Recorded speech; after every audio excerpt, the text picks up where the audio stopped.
time, weather, and...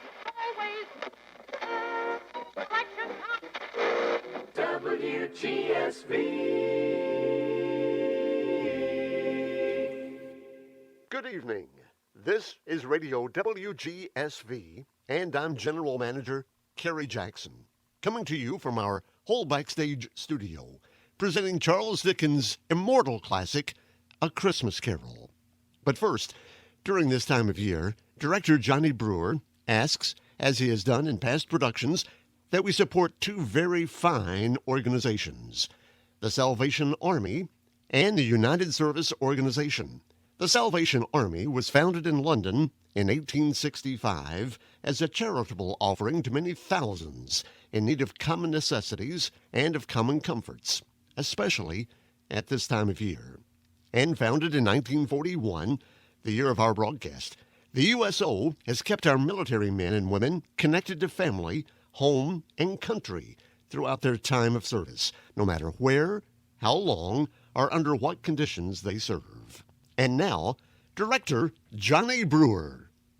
Thank you, Kerry. On behalf of the cast and crew of Anthony Palermo's radio adaptation of Charles Dickens' A Christmas Carol, it is my privilege to welcome you to the Whole Backstage Playhouse and the Dotmore Auditoriums. From the whole Backstage family to yours, we wish each and every one of you a very Merry Christmas and a prosperous New Year. And now, sit back and journey with us to a time long ago, and as Charles Dickens prefaced his story, I have endeavored in this ghostly little book to raise the ghost of an idea which shall not put my readers out of humor with themselves, with each other, with the season, or with me, but may it haunt their houses pleasantly.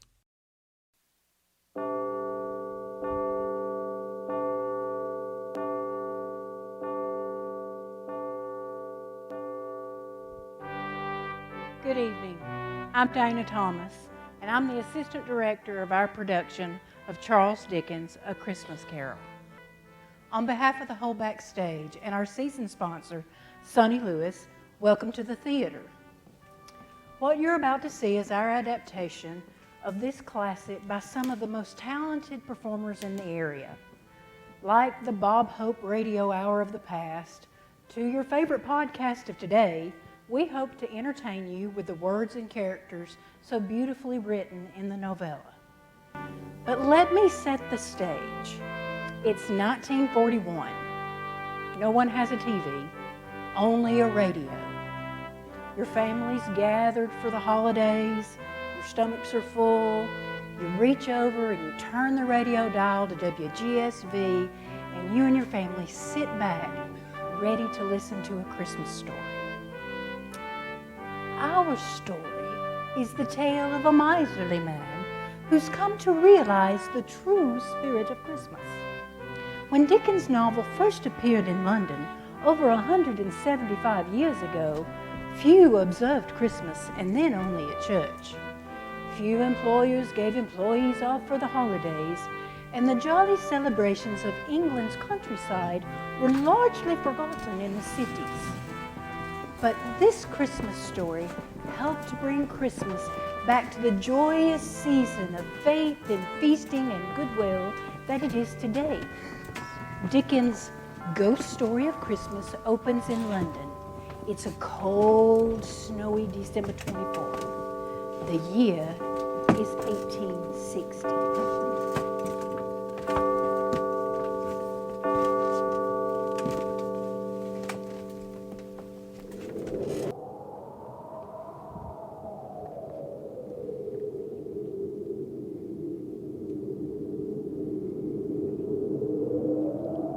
Marley was dead. This must be distinctly understood, or nothing wonderful will come of the story I'm going to relate. There was no doubt whatever about Marley. The register for his burial was signed by the clergyman, the clerk, the undertaker, and the chief mourner. Scrooge signed it, and Scrooge's name was good for anything he put his hand to. Old Marley was as dead as a doornail. Scrooge knew he was dead. Of course he did. Scrooge and he had been partners for years. Scrooge was his sole executor, sole administrator, sole friend, and sole mourner.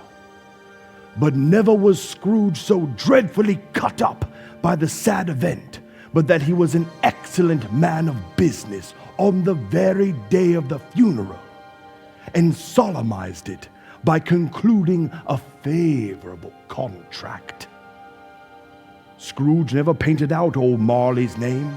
There it stood, years afterward, above the door. Some people new to the business called Scrooge, and sometimes Marley. But he answered to both names. It was all the same to him. On the day in question, of all the good days of the year, on a Christmas Eve, it was cold, bleak, biting weather. The fog came pouring into every chink and keyhole. It was late, and candles began to appear in the windows of offices like ruddy smears upon the palpable brown air. God rest ye merry gentlemen, let nothing you dismay. Remember Christ our Saviour was born on Christmas Day to save us all from Satan's Bah!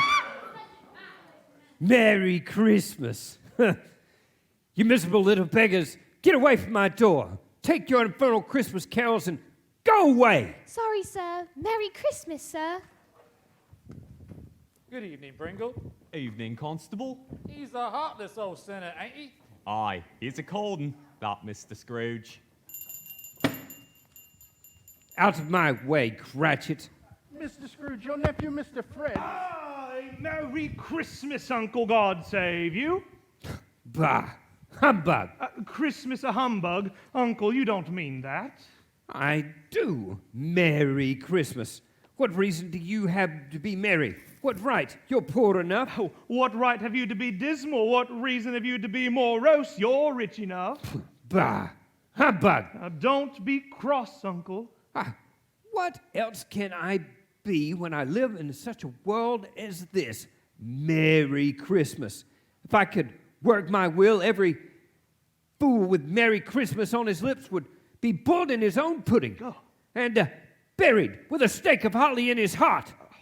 Nephew, you keep Christmas in your way and let me keep it in mine. Keep it, but you don't keep it, Uncle. Then allow me to leave it alone then and take a lesson. Much good Christmas has ever done you. Oh, there are many good things from which I haven't profited, dare say. Christmas is among the best. I have always thought of Christmas, apart from its sacred name and origin, as a good time, Uncle. A kind, forgiving, charitable, pleasant time. The only time I know when men and women seem to open up their shut-up hearts freely and to think of each other as if they were fellow passengers to the grave and not another race of creatures bound on one another's journeys.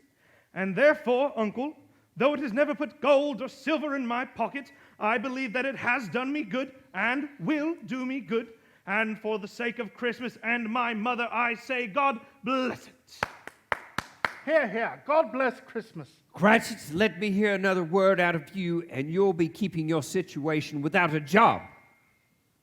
Yes, Mr. Scrooge. Don't be angry, Uncle. Come dine with us tomorrow. Sarah would love to meet you.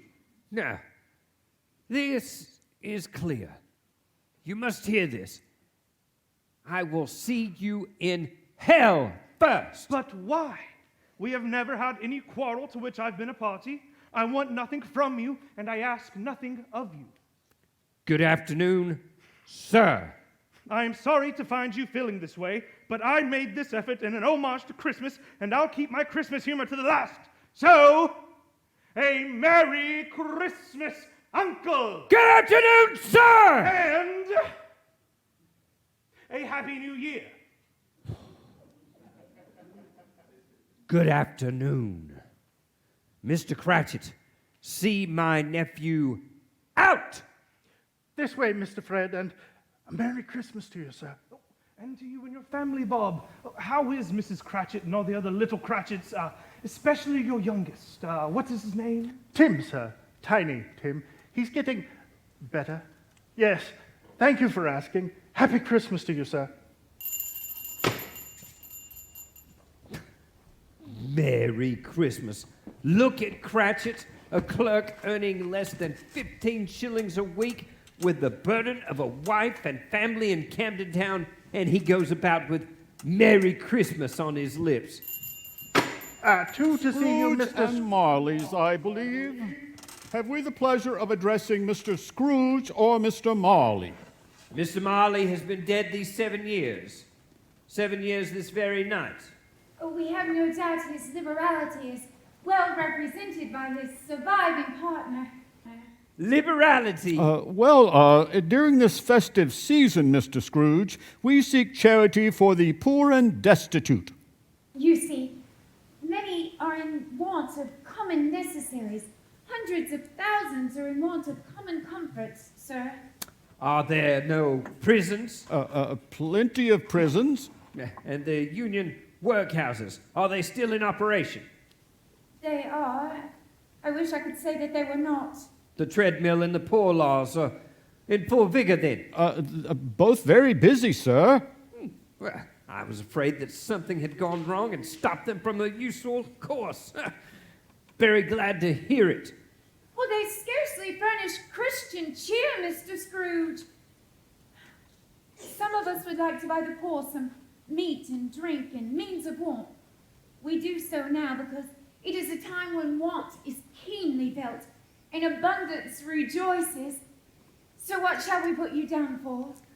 Nothing. You wish to remain anonymous, sir. I wish to be left alone.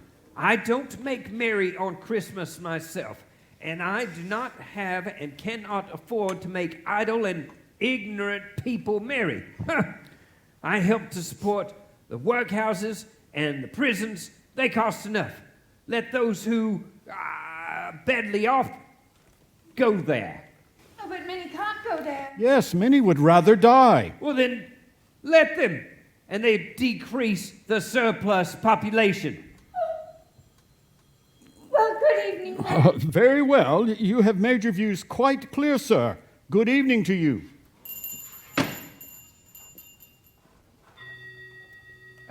Mr. Scrooge, it's 7 o'clock, sir, and it is Christmas Eve.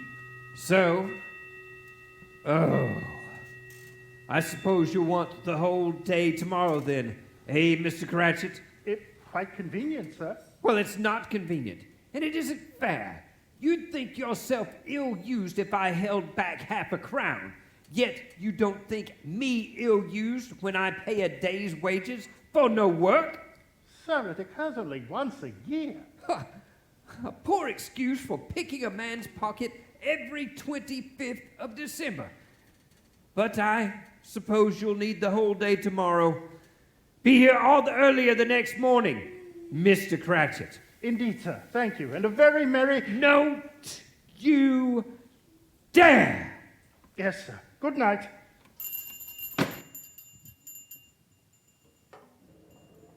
Scrooge took to his melancholy dinner in his usual melancholy tavern, and having read all the newspapers and beguiled himself with the figures in his bank account book, he went home to bed in his gloomy suite of rooms in a gloomy building. Darkness is cheap. Scrooge liked it.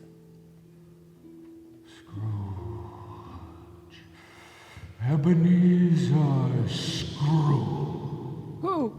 Who's there? The fog and frost hung about the old slack threshold of his dismal boarding house, where there was a large door knocker. And now, let any man explain to me, if he can, how this happened. Something calling. Scrooge. Ebenezer Scrooge. Marley? Jake Jacob Marley, what are you doing here? Huh. Whew. Too much food upsets the system, including the eyes. Ah, what a dismal old house it was, lost in a hidden yard where it had so little business to be. One could imagine that it might have strayed there when it was a young house and never found the way out. Nobody lived in it but Scrooge. All the other rooms were set as offices, silent and black at this hour. Scrooge hurried inside, closed the door, and locked himself in. He double locked himself in. Scrooge put on his dining gown and nightcap and sat down by the fire to take his gruel. When, suddenly,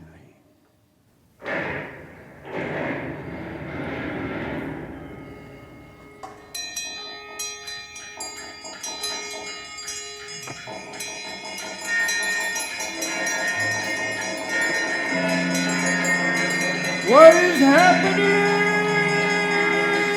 Scrooge!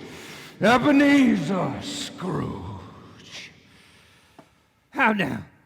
Who are ye? What do you want with me? In life, I was your partner, Jacob Marley. Can you sit down? Of course, I can sit down. Well, then do so. You don't believe in me, do you? I do not. Why do you doubt the evidence of your own eyes? Because I've had a slight stomach disorders, undoubtedly affected my vision. During hallucination, you were probably brought on by an undigested bit of beef or a blob of mustard, a crumb of cheese, or an old potato. That's it, Jacob Marley, you're an old potato. That's it, that's all it is, an old potato. It's humbug, a lot of humbug. Oh no! I beg you, please stop! Now do you believe in me? Yes, I believe absolutely. Why do you come here to persecute me?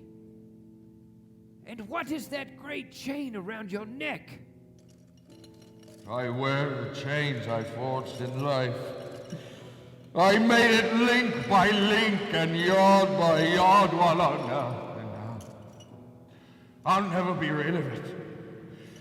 Any more than you will ever be rid of yours. Mine? It was as heavy and long as this. 7 Christmases ago. It's a terrible, ponderous chain you are making, Scrooge. Tell me more, Marley, but speak comfort to me. I have none to give. None? Comforts come from other sources, Ebenezer Scrooge, and is given by other ministers than I, to other kinds of men than you. When I lived, my spirit, like yours, never walked beyond the narrow limits of our counting house. But you were always a good man of business, you were. Business! Mankind was my business. The common welfare was my business. Charity, mercy, forbearance, and benevolence were my business. The dealings of my trade were but a drop of water in the comprehensive ocean of my business. I failed to learn that lesson. In this time of year, I suffer most. Christmas time? I'm here tonight to warn you that you still have a chance and hope of escaping my fate. A chance and hope that I have arranged, Ebenezer. For pity's sake, Marley, leave me in peace. It was for pity's sake that I came here. Pity! I leave you with just the tiniest chance of escaping my fate. You were always a good friend to me, Jacob. Thank you. Thank you. Tonight, you will be visited by 3 ghosts. I think I'd rather not. The first will appear tonight when the bell tolls 1. Couldn't I take them all at once and get it all over with? The second at 2 o'clock, and the third when the bell tolls 3. I must go now. Molly, wait! I'm doomed to wander through the world in everlasting repentance. Remember what has passed between us. Farewell, Scrooge.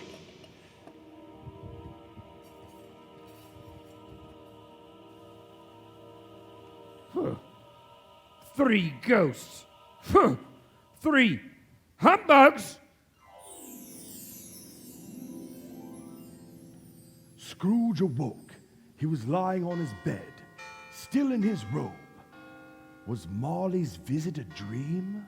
Suddenly, the curtains of his bed were drawn aside, and Scrooge found himself face to face with the unearthly visitor. It was a strange figure, like that of a child.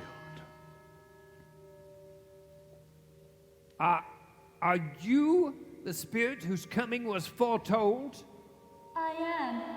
I am the ghost of Christmas past. Long past? No, your past. And may I be so bold as to ask what business brings you here? Your welfare. Much obliged, but I can't help but think that a night of unbroken sleep would be much more conducive to that end. Don't trifle with me, sir!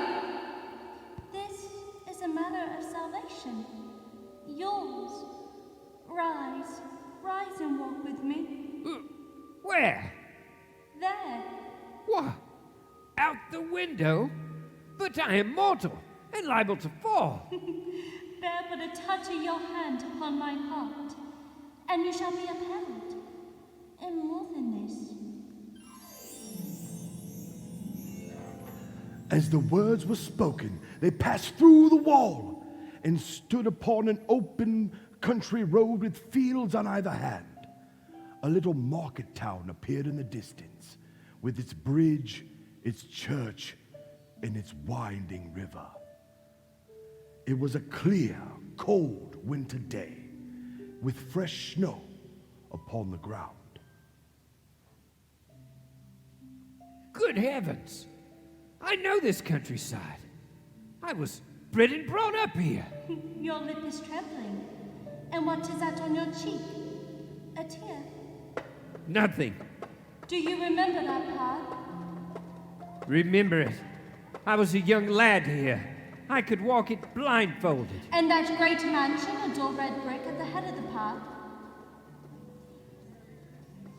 My school. What else? The charity school. For children whose parents were too poor to care for them throughout the year. Strange to have forgotten these things for so many years. Oh, look! The school is not quite deserted. The solitary child, neglected by his friends, is left there still. A lonely boy reading beside a feeble fire. Do you know him? I do. I am that child. Alone. Ebenezer! Ebenezer! It's Fan, my sister, my beloved Fan. Fan! She can't see you. These are but shadows of things that have been. Ebenezer! Fan! I have come to bring you home, brother dear. Home? Yes, and not just for Christmas, for good and all. Father is a changed man. He has a new position, sweeping out a number of very fine commercial establishments. He is ever so much calmer and kinder than he used to be. He spoke so gently to me night before last that I was not afraid to ask him once more if you might come home. And he said yes. He sent me in a coach to bring you. It cost a lot, but he was emphatic. You are to come home and never come back here. But first, we're to be together all the Christmas long and have the merriest time in the world. Oh, wonderful. Dear Fan, always a delicate creature whom a breath might have withered. but she had a large heart. Oh, she did. I'll not gainsay it, Spirit. She was younger, yet she was always my strong anchor. She was my pole star. Then after our mother died, she took on that role, and she cared for me. She died a woman and had, as I recall, children. One child, my nephew, Fred. Fan! She can't hear you. I want to speak to her. Tell her how much she meant to me. Oh, too late. Your chance was long ago. We must hurry on. Where? To a much more pleasant and festive place. Come. Although they had that one moment left the school behind them, they were now amid the strife and tumult of the city. It was made plain by the dressings of the shops that here too it was Christmas time.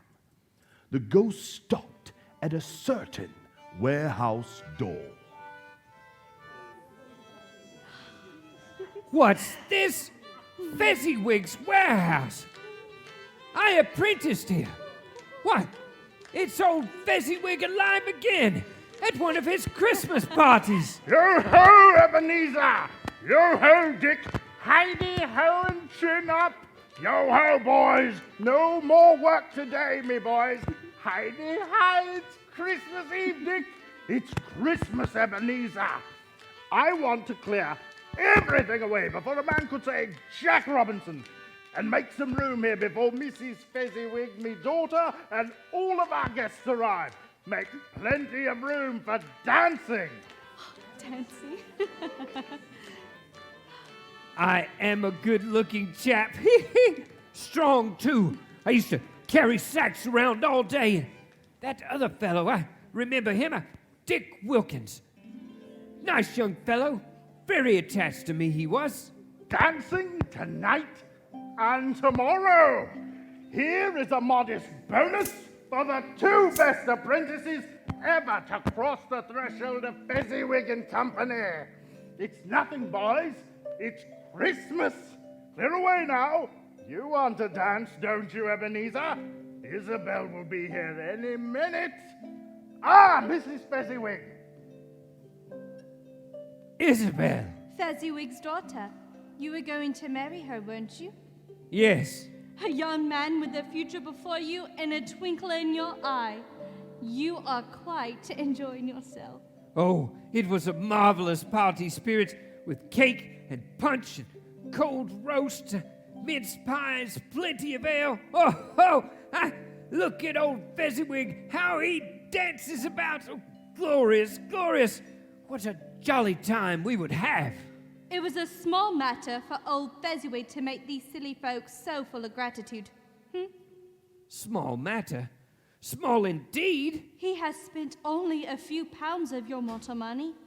And look, is it so much that he deserves such praise? It isn't that. It isn't that at all, Spirit. Fezziwig had the ability to render us happy or unhappy, to make our burden light or troublesome, a pleasure or a toil. The happiness he gives is as great as if it were a fortune. And where are you going? Well, I want to see Isabel. Why doesn't she wave back? She cannot see you. Remember, these are but the shadows of things that have been. I did love her, you know. Did you? Oh, yes, I loved her. Then why did you let her go? I've never been quite sure. Then let us go and see. Oh, Belle, as beautiful as ever. A penniless girl who loved you. Let us listen. Ebenezer, Yes. I've come to say goodbye. I'm going away, Ebenezer. You will not see me again. You were going to marry me. No. You found some other love to replace me. She's much more desirable than I am. I have no idea what you're talking about. This lady. Here. How shall I ever understand this world? There is nothing in which it is so hard as poverty. And yet, there is nothing it condemns with such severity as the pursuit of wealth. You fear the world too much, Ebenezer. All your nobler dreams that I have loved, I've seen them die off one by one, until only the desire for gain is left. I've not changed towards you, have I? Yes, you have. Your promise to me was made when you were poor and content to be so. You were someone else then. Oh, I was a boy! You see, your own feelings tell you that you are not what you were. And I see that all too clearly, and so I can release you. Have I ever asked to be released? In words, no. But in changed nature, yes. In everything that made my love of value to you, yes. If you had met me today, you would not love me. I would. I do. Shh.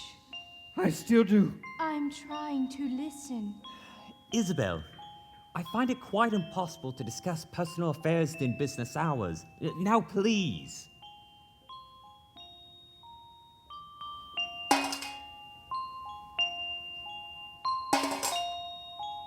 You see, if you weigh me by gain, I weigh very little. And so I'm not enough for you. And I release you with a full heart for the love of him you once were. Say something, you fool! Say something! You may for a little while have pain in this, but it will pass, and you will dismiss the recollection of it gladly, as an unprofitable dream well that you awoke.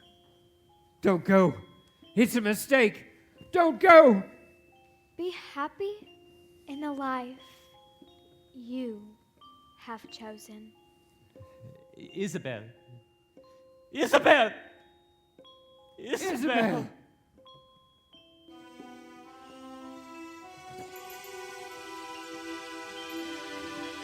You fool! You fool! Spirit, remove me from this place. I can stand it no longer.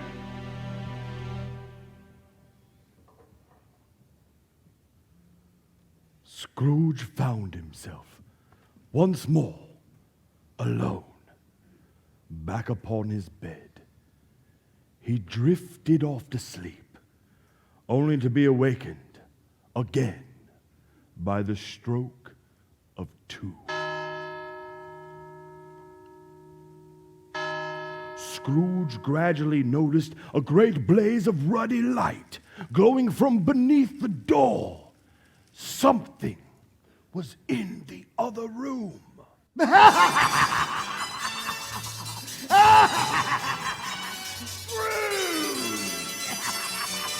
coming! I'm coming! Ebenezer Scrooge, come over here! I'm waiting for you. I'm coming! He opened the door and beheld his own sitting room transformed.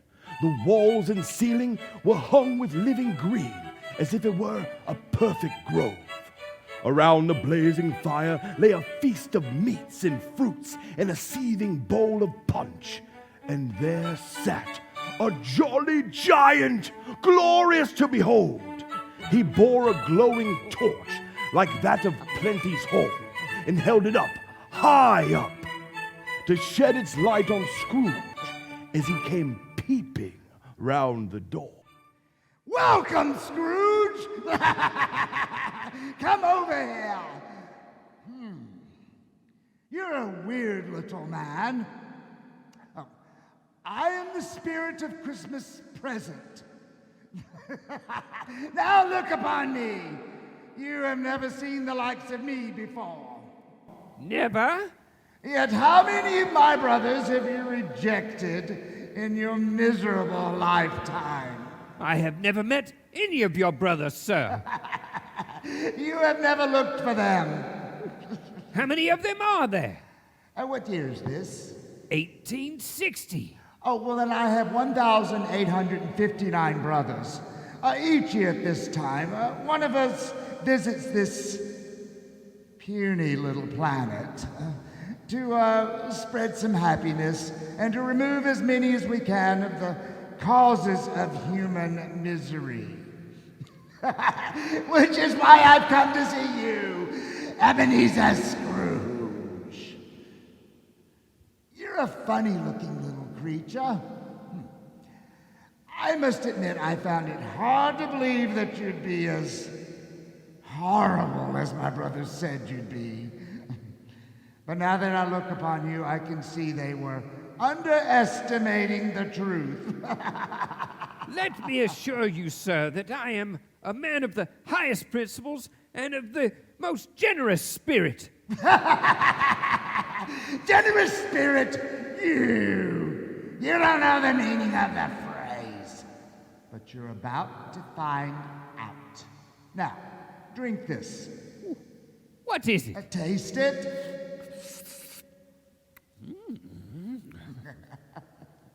Do you like it? It's wonderful. I've never tasted anything quite like it. Of course you haven't. What is it? The milk of human kindness. There are more good things in this life, Scrooge, than you could ever possibly imagine. I'm sure there are. Could I have some more? Ebenezer Scrooge, the sins of man are huge. A never-ending symphony of felony and infamy, duplicity and deceit. And no one's worse than you, Ebenezer Scrooge. Although the sky was gloomy, every street choked up with a dingy mist laden with atoms of black soot. The people were jovial and full of glee. All the shops were open. They displayed great round baskets of chestnuts and Spanish onions as fat as friars. There were pears and apples and blooming pyramids and bunches of grapes, piles of filbert.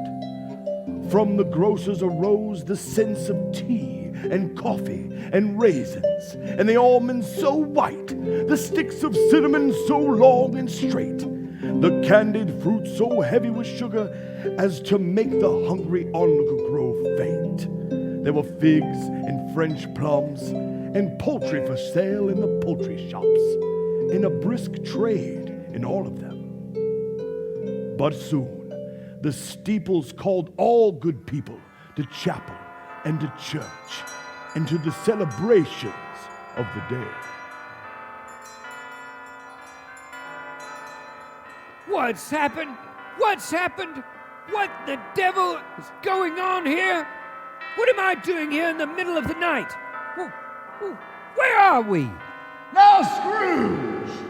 Over there lies the lavish home of Robert Cratchit, Esquire, who owes both the opulence of his surroundings and the magnificence of his Christmas celebrations to the high principles and generous spirit of his employer. I want to look in the window. Oh, it will cost you nothing, which I feel would be good news to you. Will they be able to see me? No, which I feel would be good news to them. I could use another one of them drinks. Later! For the time being, I feel it's better that you see things as they really are.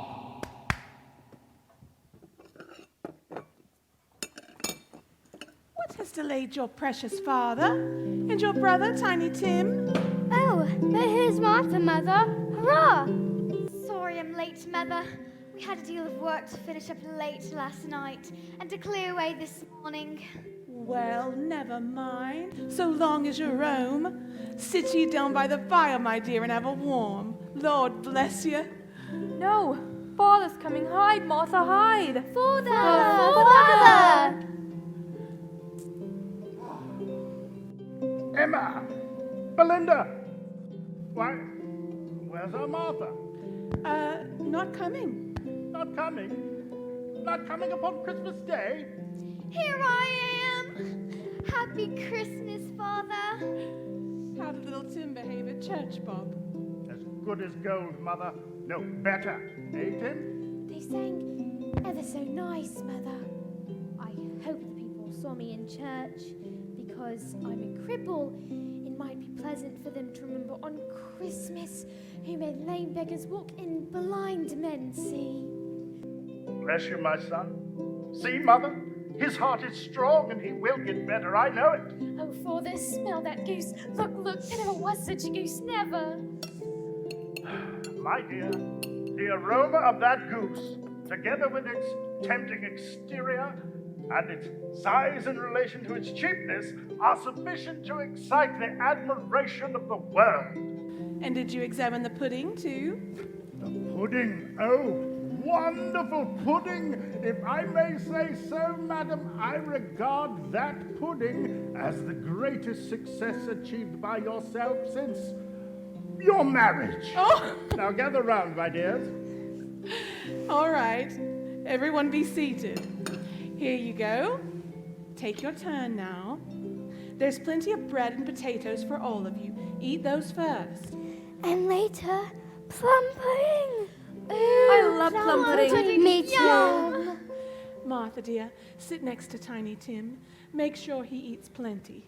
We must keep him strong and well. If anything ever was to happen to him... Oh, Mother, don't even think that. I'll see he eats well. Here, Tim. Before we go further in our meal, I would like to make a toast. I give you Mr. Scrooge, the founder of our feast. Ha! Founder of our feast, indeed. I wish I had him here. I'd give him a piece of my mind to feast upon. My dear, the children, Christmas Day. It should be Christmas Day. Only on Christmas Day could one even think of toasting the health of such an odious, stingy, mean, hard, unfeeling man as Ebenezer Scrooge. You know he is, Robert. No one knows it better than you. There you are, scrimping along on 15 bob a week, just a pitiful 15 copies of your Christian name every Saturday. Nevertheless, my dear, Christmas Day.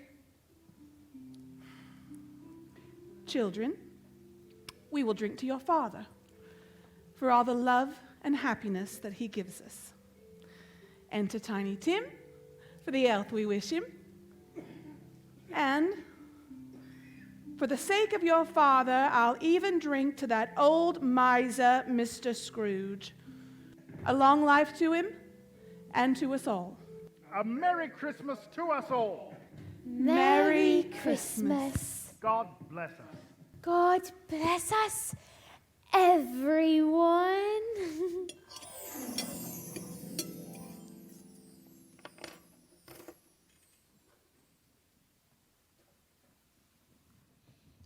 What an unpleasant child. You know, Scrooge, there are a few things more nauseating to see than a happy family enjoying themselves at Christmas. Do you not agree? Think Bob Cratchit's really rather fond of me. And so is his wife. Couldn't you tell? She doesn't really know me. Oh, well, that is one of the few things wherein fate has truly blessed her. And what will become of Tiny Tim? What's this? Concern over a sick child? Have you taken leave of your senses, man? Don't mock me, Spirit. Is the child very sick? Not that it's of great importance to me, but is he? Well, of course he's sick. You mean he's seriously ill? Will he live? Well, will he? I see a vacant chair by the chimney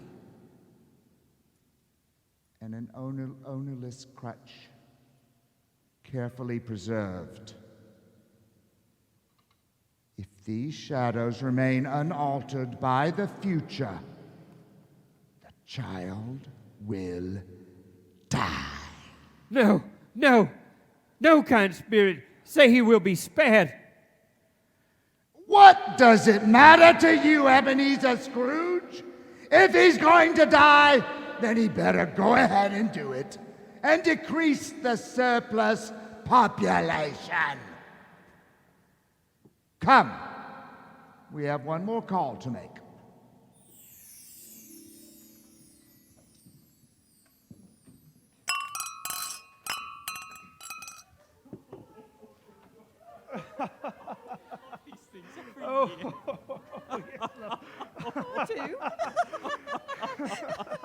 Ladies and gentlemen, will you please honor me with your undivided attention? The time has come that I know you look forward to each and every year in this house, where I ask you to drink to the good health and long life of my celebrated Uncle Ebenezer. I have visited you every Christmas for the past 5 years, and to this day, I have never understood this extraordinary ritual of toasting to the health of your old Uncle Ebenezer. I mean, everyone knows he's the most miserable old skinflint that's ever walked God's earth. Yes, true. Who's he? Oh, he's just a friend. My dear Topper, it is very simple. He is indeed the most despicable old miser. You find this amusing? Believe it or not, he likes you. You see, I look at it this way. If I can wish a Merry Christmas to him, then I know in my heart that I am truly a man of goodwill. Wait, there's more to come. Oh, besides, I like old Scrooge. What did I tell you? Truly, I do. Anyway, that's the reason I ask him to come here every Christmas, in the forlorn hope that one day he might pick up enough goodwill to raise his clerk's wages by 5 shillings a week. I refuse to have this Christmas haunted by Uncle Ebenezer. And you, nephew, if you were in my will, would be disinherited. Raise my clerk's wages. Fred, let's have a game. Oh, okay. Capital Good. idea, Topper. What shall it be? How about our favorite? Yes and no. Oh, very good. Have we time before the meal, Sarah dear? Oh, ample time, husband. Then permit me to be it, for I have a very suitable subject in mind. Oh, I know this game. I used to play it when I was a lad. I am thinking of something which is neither vegetable nor mineral, but animal. I know. Is it the great fat goose that Sarah's No. I'm afraid it is not. The creature in question has absolutely nothing to do with this blessed holiday. Here, Topper, no clues. Yes and no, that's all. Sorry. Is this a live animal? Yes. Is it in this room? Oh, no. No. Yes. Is it in a menagerie? No. I say it's rather intriguing. Is this animal ever killed in a market? No. No. Oh, but it is a disagreeable animal. Oh, yes. I like this game. Does it grunt and growl sometimes? Yes. Oh. Does it live in London? Yes. Oh, I know. Does it walk about the street? Yes. Is it a performing bear? It's a bear. No. Oh, Topper, is it a horse? No. No. A pig. No. No. But it walks around London. And is very disagreeable. Well, does it talk? Yes. Oh, I've got it, Topper. I know what it is. What is it? It's Fred's Uncle Scrooge. Bravo, yeah. Today I can tell. Meantime, he has given us plenty of merriment this evening, and it would be ungrateful not to drink to his health in good mulled wine. So I give you, Uncle Scrooge, a Merry Christmas and a Happy New Year to him. Uncle Scrooge! Yes, Uncle Scrooge.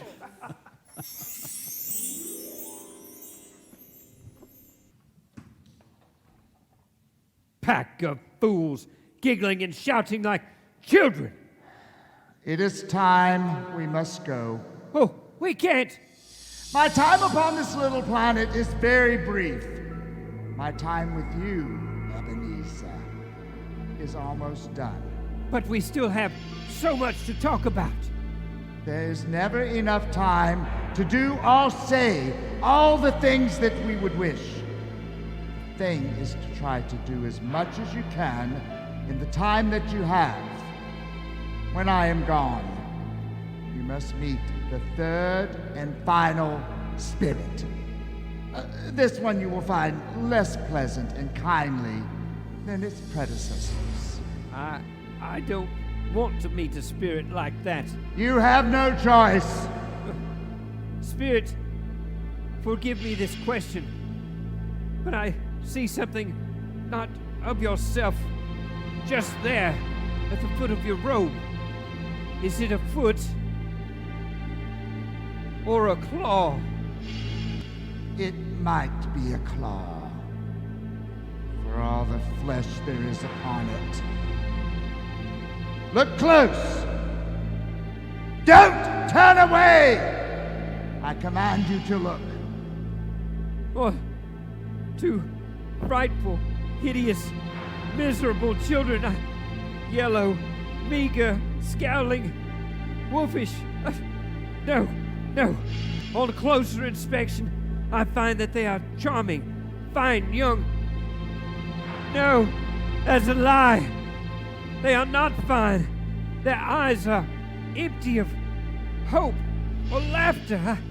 They are poor, pale creatures, stunted, starving. Spirit, are they yours? They are mankind's. The boy is ignorance. The girl is want.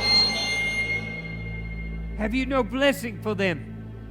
Not enough! In this world there is never enough! Once a year they cling to me, seeking rescue from those who created them. And the remainder of the year, whose responsibility are they? I told you they are man's! Dear God, they are so wretched. Have they no refuge? No help at all? You know the answer. I do not. You do? Are there no prisons? Are there no workhouses? Of course there are. You support them. God, take them. Minister to their needs. Just keep them out of sight, where the gentlefolk don't have to look at them.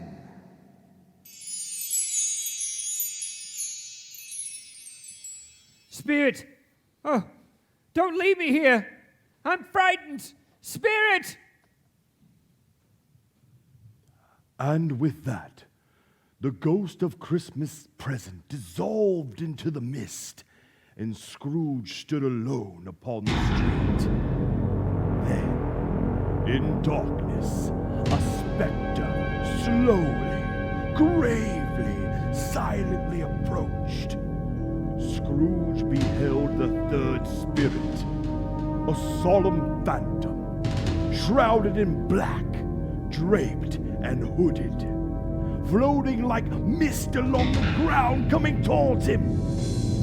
Scrooge bent down upon his knees, for the mysterious presence filled him with a solemn dread.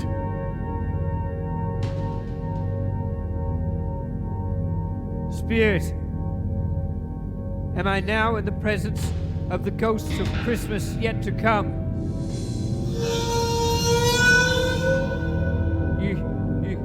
You are about to show me shadows of the things that have not yet happened, but will happen in time to come. Spirit, will you not speak to me?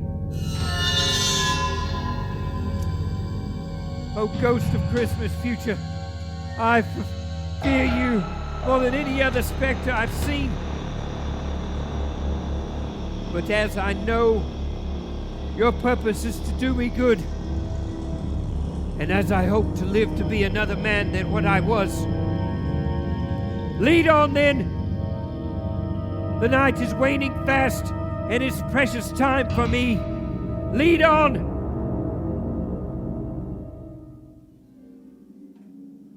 Scrooge and the spirit left the busy scene and went to an obscure part of town.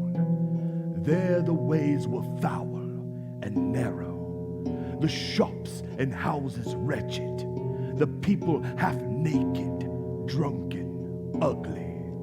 Alleys and tenements, like so many cesspools, disgorge their offenses of odor and dirt and life upon the scraggling streets.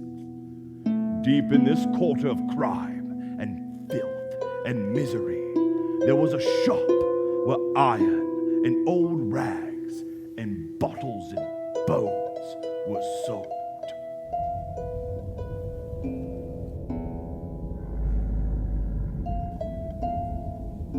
Well, 'tis me favorite lunges.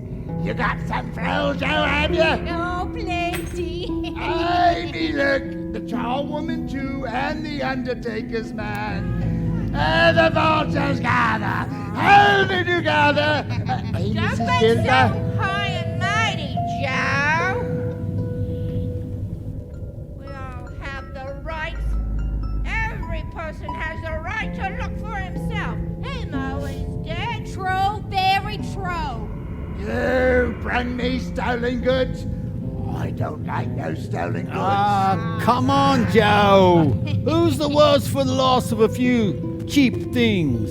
Not a dead man, I suppose, and no one's the wiser. There wasn't a soul with him when he croaked, and we only came in after. Them to tidy up the place, and me to tidy up him. Oh, if he wanted some things around after he died, well, why didn't he act like it when he was alive? If he'd been natural, somebody would have been there to look after him when he was struck with death. But he gassed out his last, all alone. By himself. And that's the truest word whatever was spoke. It's a judgment on him. So, let's do business. Open me bundle, Joe. Let me know the value of it. No, the smallest first. Looks like you, Undertaker. What you got there? I was busier than they were, but all I got was a seal or two, a pencil case, a pair of sleeve buttons, and a brooch. Of no great value. Oh, be serious, Joe. That's your payment. Not another sixpence, even if you bail me in hell. There's risk here.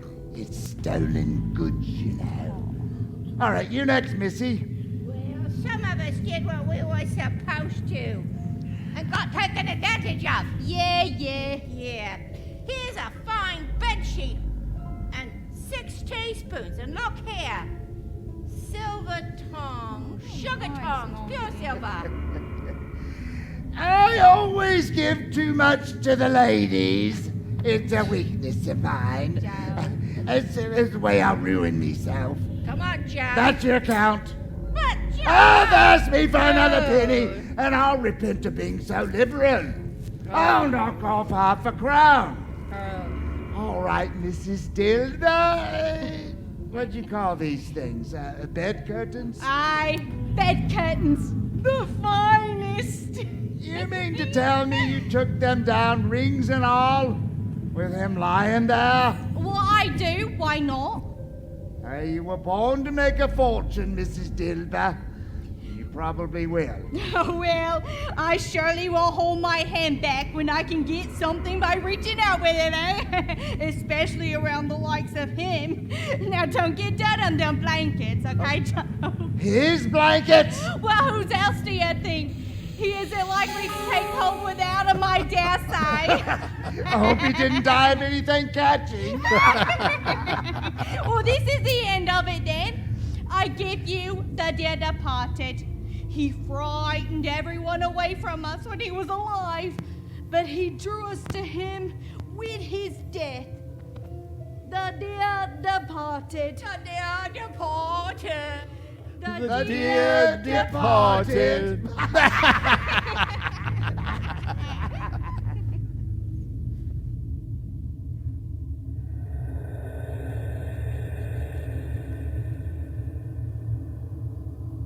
I see, Spirit.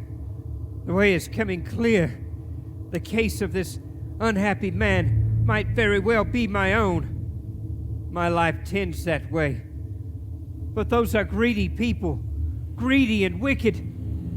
Is there no tenderness connected with this man's death? Let me see some tenderness connected with death.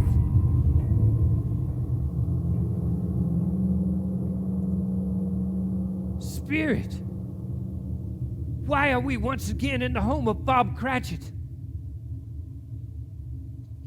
Why is it so quiet? Why so sad?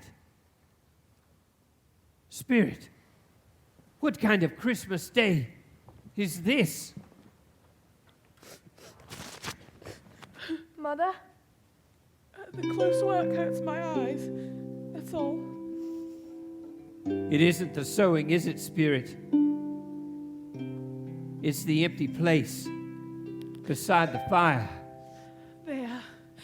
That's better. Are my eyes red? No, Mother. Good. I wouldn't want to show red eyes to your father when he comes home. Not for the world. It must be nearly his time. Past so, rather, but he walks less than he used to, Mother. I have known him to walk with Tim upon his shoulder and move very fast indeed. So have I, often. So have we all, Mother. But he was very light to carry. His father loved him so much that it was no trouble. No trouble at all. He's home. Welcome home, my dear.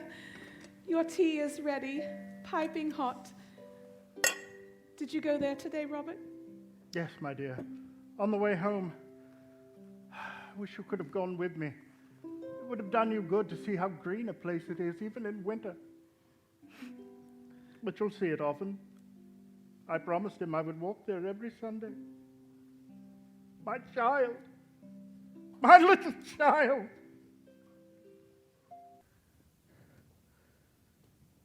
Spectre, something informs me that our moment of parting approaches. Therefore I must know, are these the shadows of things that will be? Or are they merely the shadows of things that only may be? Can I change them with a changed life? You must tell me, Spirit. If I am to correct my life, I must have an answer. And one more, though I fear I already know it. Who was that dead man those vultures derided, even as they stole from him? Spirit, I plead with you. The name. A dismal, ruinous churchyard. Desolate, lonely, crumbling graves. In mist, the spirit points to a tombstone, and a crumbling mound appears. Here then.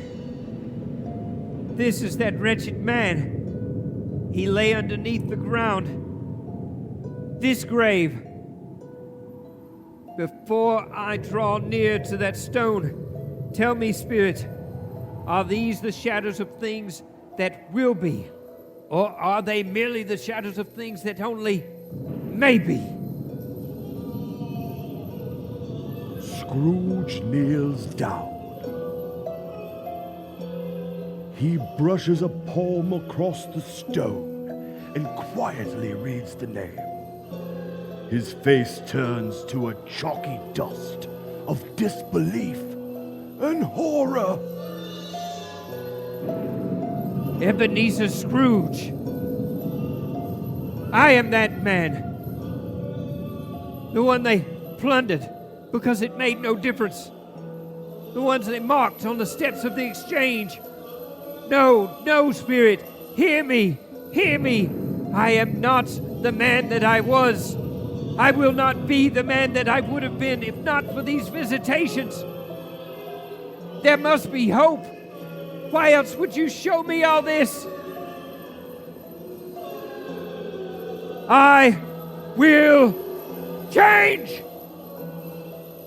I will honor Christmas in my heart and try to keep it all year long. The spirits of Christmas, past, present, and future, will live and strive within me. I'll not strike out the lessons that they teach. Only tell me it's possible. Tell me so that I may sponge the writing from this stone. Tell me!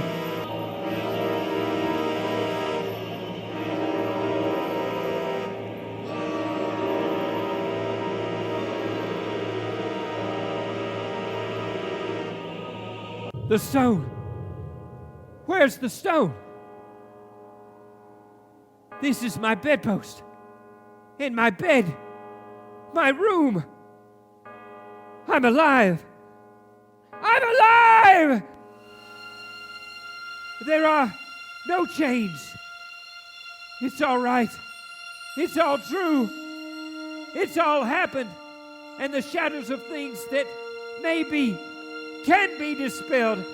They will be. Oh, Jacob Marley, heaven in Christmas time be praised. I see it on my knees, oh Jacob, on my knees.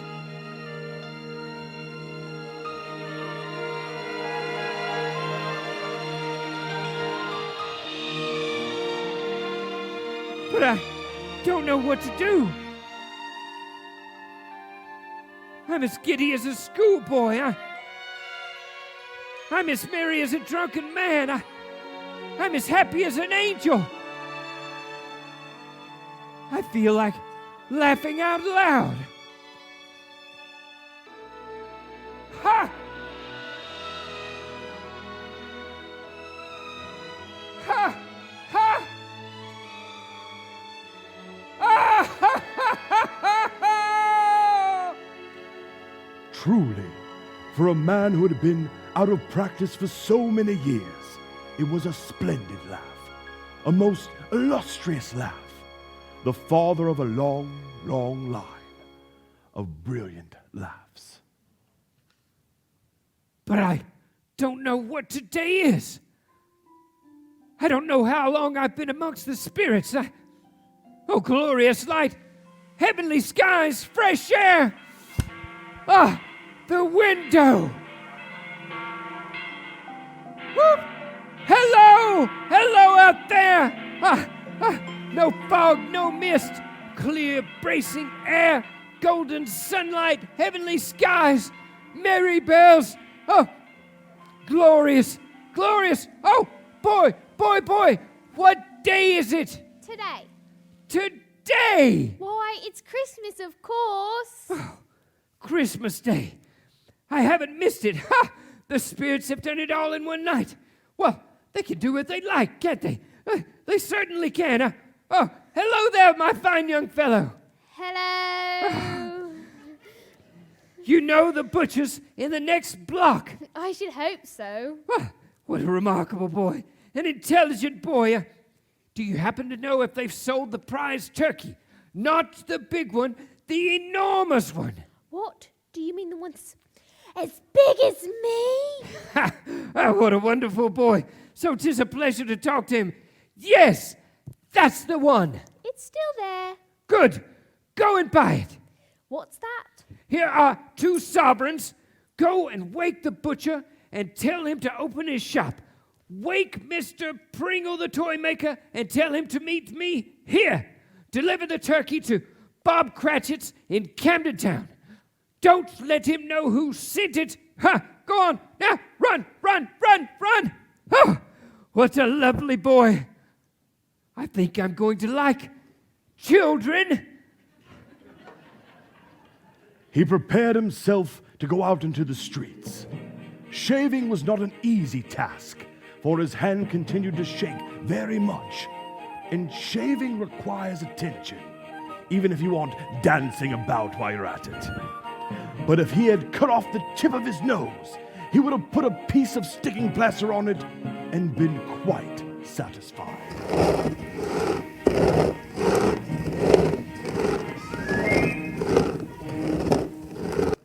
There you are, Pringle. Ha! I shall require the assistance of you in purchasing some of your delightful items from your establishment.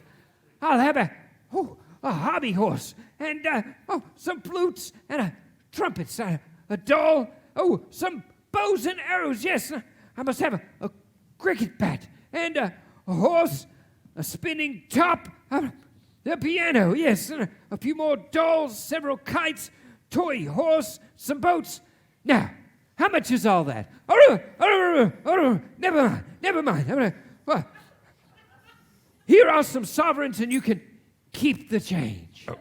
Thank you, Mr. Scrooge. And Pringle, I shall require the service of several small boys to help me transport these delightful items to their destinations. And each boy shall receive half a crown. Half a crown? Yes, Mr. Scrooge. Mr. Scrooge, what has happened? Well, what's happened is perfectly simple, Pringle. Christmas, my dear fellow. It's Christmas! Uncle Ebenezer? Sarah, look, it's Uncle Ebenezer.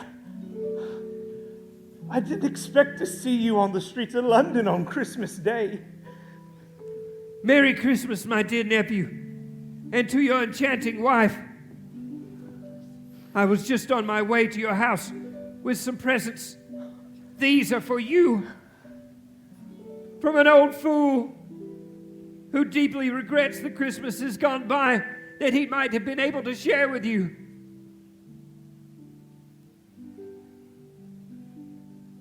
And this is for you, my dear, a sort of belated wedding present. Oh, Uncle Ebenezer, thank you. Your Christmas lunches show up at 3. May we expect you? You may.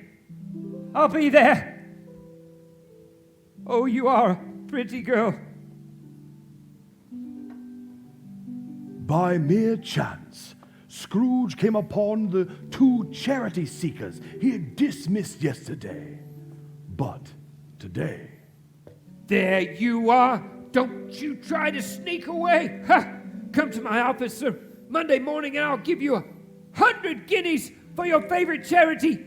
And the same every Christmas. Oh, Lord bless me, Mr. Scrooge. Are you serious? If you please, not a farthing less. A great many payments will be included in it, I can assure you. My dear sir, I don't know what to say. Then don't say anything. Just come and see me. Bless you. Both. He went to church and walked about the streets. He watched the people and patted children on the head. He questioned beggars and looked into kitchens of houses and up to the windows and found everything that could yield him pleasure. He had never dreamed that any walk, that anything could bring him so much happiness. The next morning, Scrooge was early at the office. If he could only be there first and catch Bob Cratchit coming late. That was the one thing he'd set his heart upon. And was Bob ever so late? The clock struck 9. No Bob. 1/4 past. No Bob. Finally.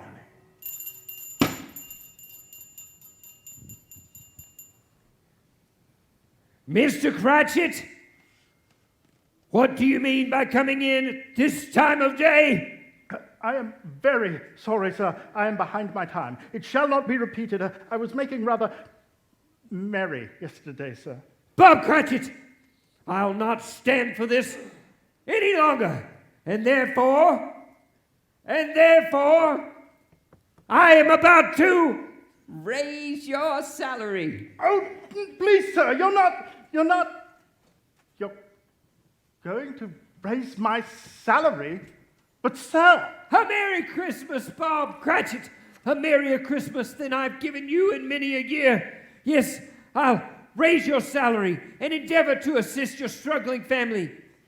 And we will find the right doctors to help get Tiny Tim well. We will, Bob. Scrooge was better than his word. He did that and infinitely more.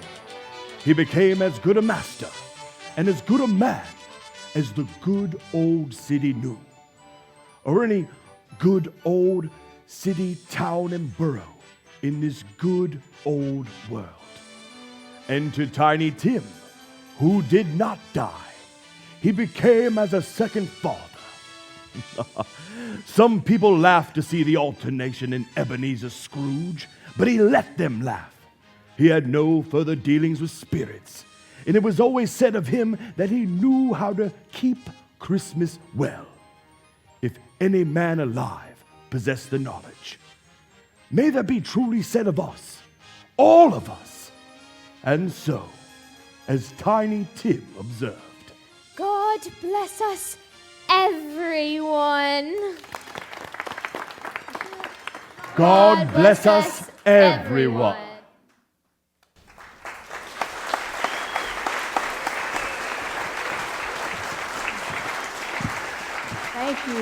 Thank you.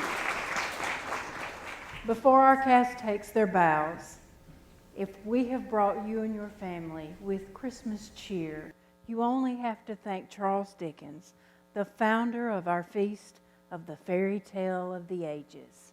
And now I present to you our cast.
From the WGSV studio at the Holback Stage, this has been a very merry production of A Christmas Carol. I'm Kerry Jackson. Good night.